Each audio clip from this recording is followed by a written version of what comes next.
Shabbat Shalom, and happy not Hanukkah anymore. That's right. When Shabbat comes in, at the same moment, the festival of Hanukkah will be over. This is pretty rare that Hanukkah ends on a Friday afternoon. There's something even more rare about this Shabbat. Where were you and what were you doing on the 30th of December of the year 2000?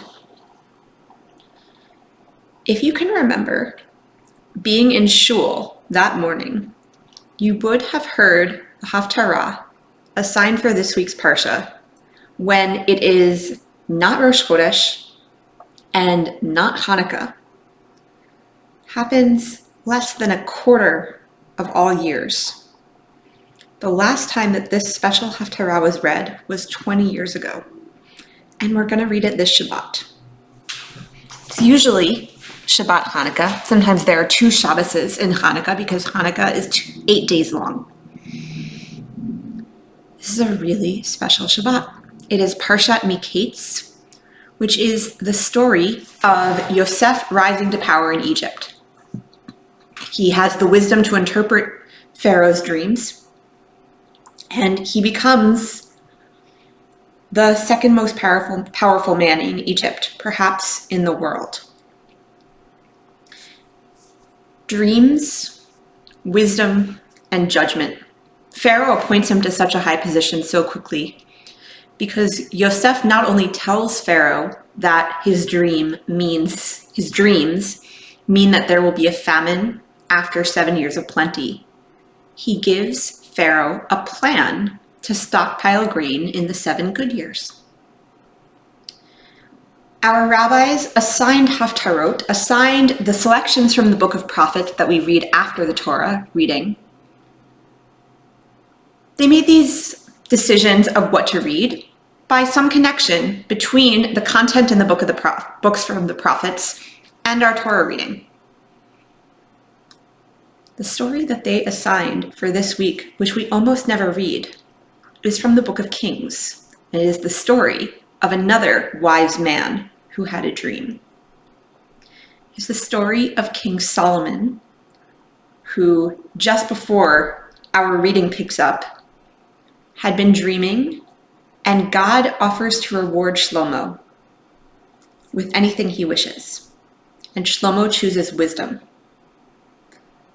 And he awakes, and it's a dream. Our first line is, "Then Solomon awoke. It was a dream." And the next day, his newly acquired wisdom is put to the test when he holds court.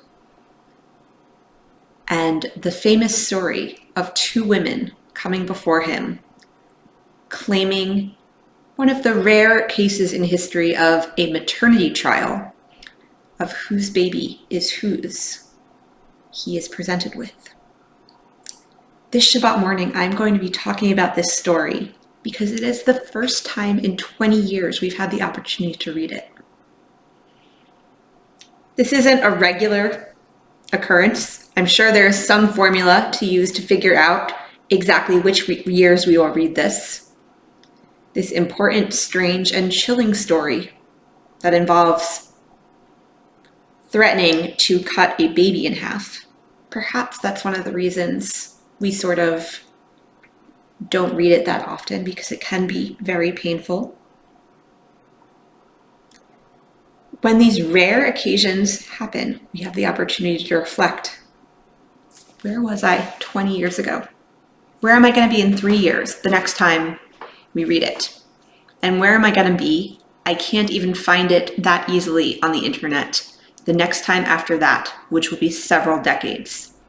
I hope you join us Shabbat morning as we read and discuss the Haftarah for Miketz, First Book of Kings, chapter 3, verse 15 to chapter 4, verse 1, the story of the wise judgment of Solomon, and what is it that is wisdom in a leader. I'm obviously very excited. I hope you are as well. Shabbat Shalom. I look forward to seeing you across the screen.